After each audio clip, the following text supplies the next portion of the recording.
sa pamilya nga na ay free education ang Philippine Christian College para sa mga 40s na. Oo ba, ma'am? Mas kailan ako.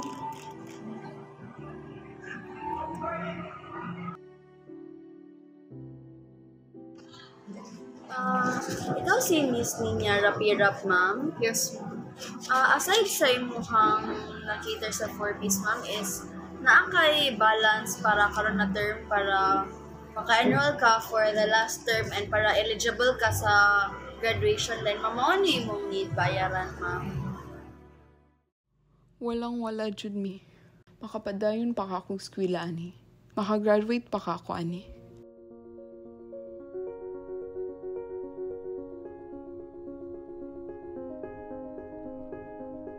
Isipin ang isang Pilipinas kung saang walang nagugutom, kung saan ang pagkakataon ay para sa lahat, at kung saan ang katarungan at kapayapaan ay gumagabay sa ating lipunan.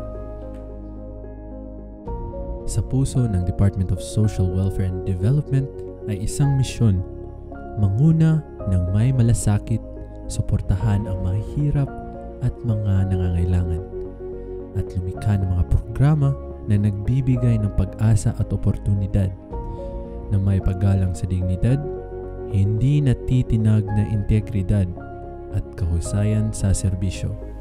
Pinaninindigan namin ang aming pangako na iangat ang buhay at bigyang kapangyarihan ang mga komunidad.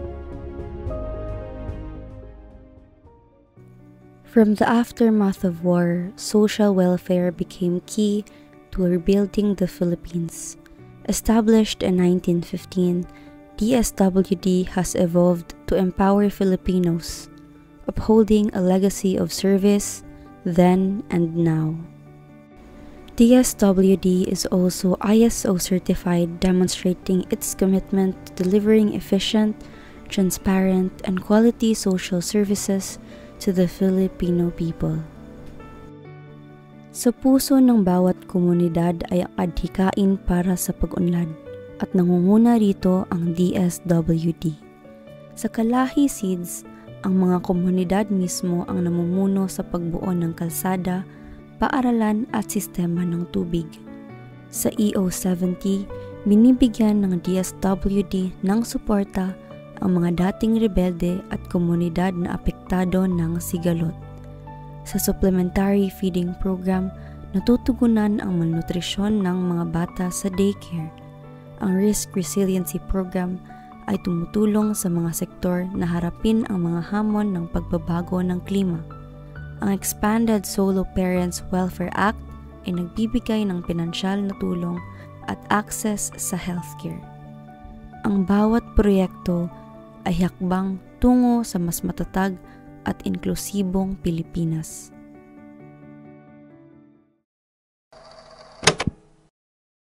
Hello, ma'am. Good morning. We are students from Xavier University, Ateneo de Cagayan. Firstly, ma'am, can we ask your name and what is your position here in the agency? I'm Mary Nathalie Soldevilla. I'm the Social Marketing Officer for the Kalahi Seeds program of the DSWD. I am mainstream in the Social Marketing Unit. I am Maria Lani Bularon. My position is Administrative Officer 4 and my designation is I am the alternate of the Regional Accountant. Good afternoon. I am Ms. Melpijin Maghanoy. I am the Supervising Administrative Officer of the SWD Regional Office 10.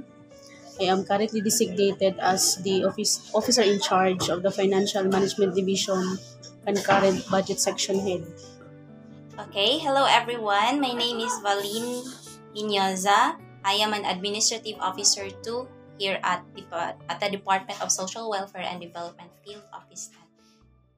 Hello, ma'am. Are there any COA AOMs and how did the agency resolve this problem?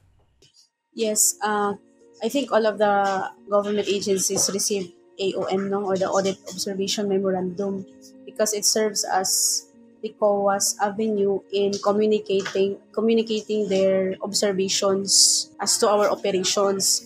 And yes, DSWD is not exempted from receiving AOM from COA. So one of the significant AOM received by us is the delayed submission of our disbursement vouchers, no, paid disbursement vouchers.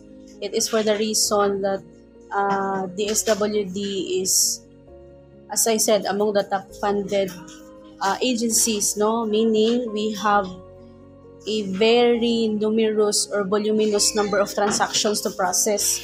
Yet our manpower complement or workforce complement is insufficient to fast track the processing of the disbursement vouchers, because after the payment, we have the what we call the post-audit team, wherein they will review the paid DVs as to the completeness of the signatures, the attachment of the required documents like the journal entry voucher and the official receipts, among others.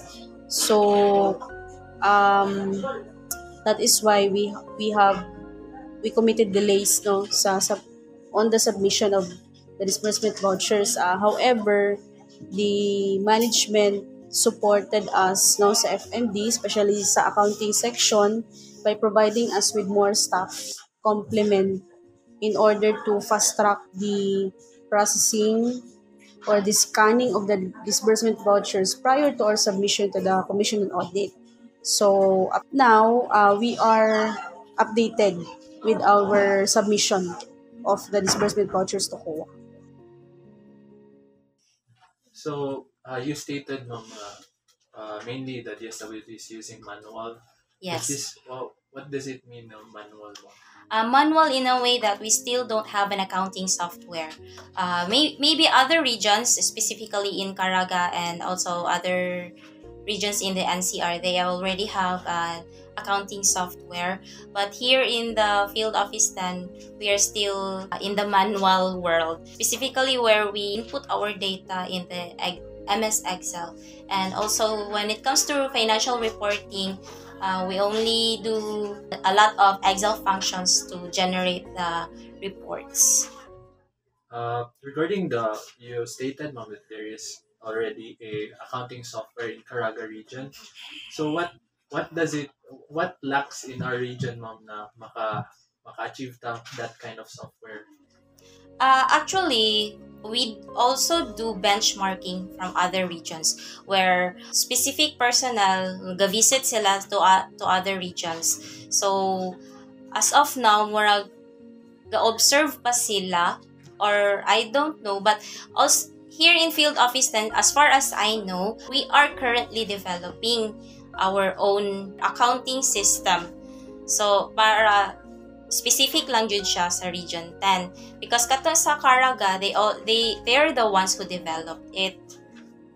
Okay, thank you, ma'am. Thank you for that information, ma'am. Based on your opinion, ma'am, do you agree to the idea, ma'am, of give a man a fish and you can feed him for a day, but if you teach a man how to fish, you can feed him for all his entire life? Do you think, ma'am, that applying this principle, ma'am, sa 4Ps can help those people na in poverty rather than just giving them monetary assistance? And why not, in your opinion, ma'am, why not give them the mga jobs? Okay. First, I'd like to clarify that the 4Ps program is not dole-out program, but it has conditions that the parents have to meet in terms of education. They have to send their kids to school. They have to send their kids to the health centers. They have to feed their children well. They have to do backyard gardening. So there are requirements for the program. So we're not saying that this is a dole-out program. We're teaching them skills. We're capacitating them so that they can be self-reliant. So that's the goal of the program, na makabarog sila on their own.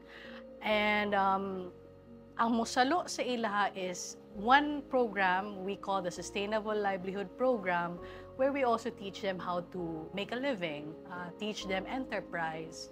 So in a way, we are giving them skills good. Wala po'y forever sa 4Ps. They will graduate after 7 years. So So what is the most fulfilling na part or fulfilling na experience na yung nagyan here in DSWD? Actually, I started being assigned in the field under the program of SLP, Sustainable Livelihood Program. And in our work there, we have sessions with the 4Ps, the less advantaged people. And one of the topics in our sessions is Sino Ako?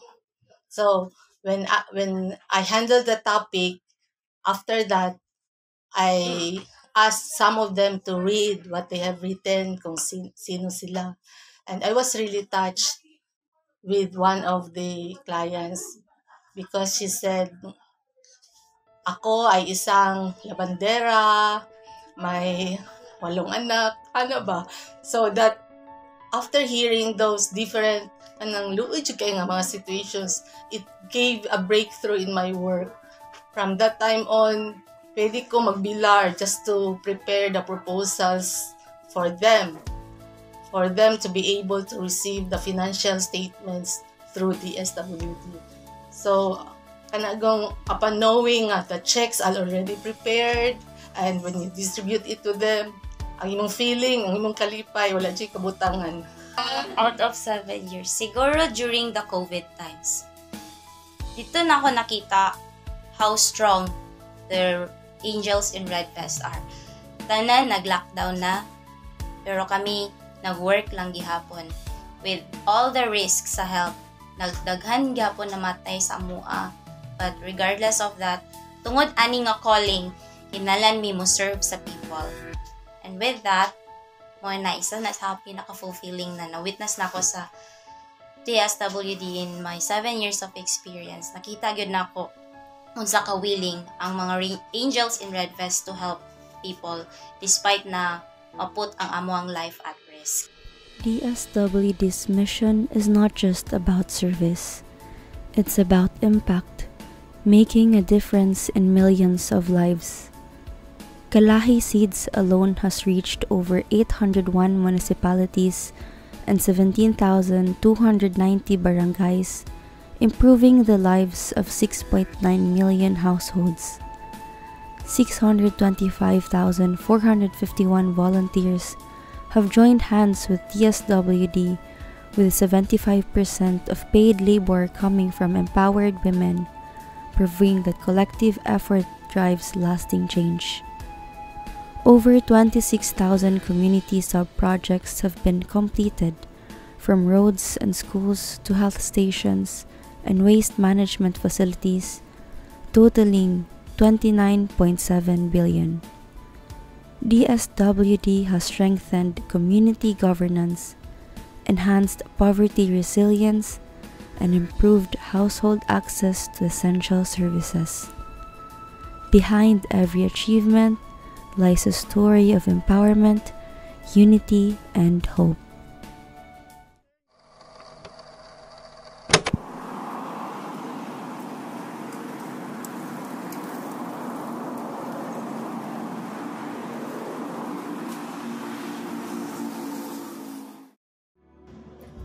Morning, sir. Hello, good morning. Ako din si Noel Nojo. Sa man akong tamang SEM.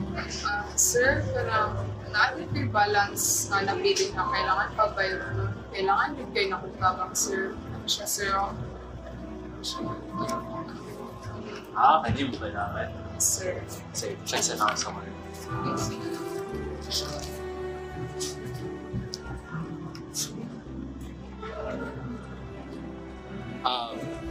Wala lang nga papeles na ipakita dun sa finance ko dahil para makatamaan siya pagkasan sa profession. Okay, sir. Pakitaan sa finance. Thank you kayo, sir. Thank you, sir. Sige, okay. Kanya.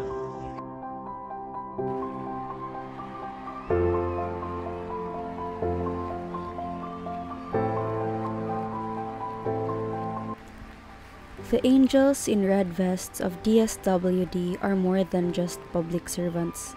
They are real-life warriors.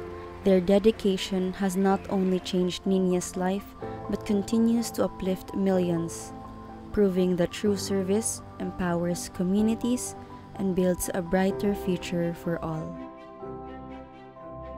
We say, bawat buhay mahalaga sa DSWD. Bawat buhay mahalaga sa DSWD.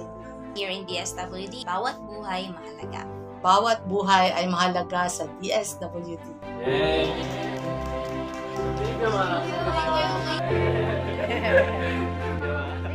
Bawat buhay ay mahalaga sa DSWD.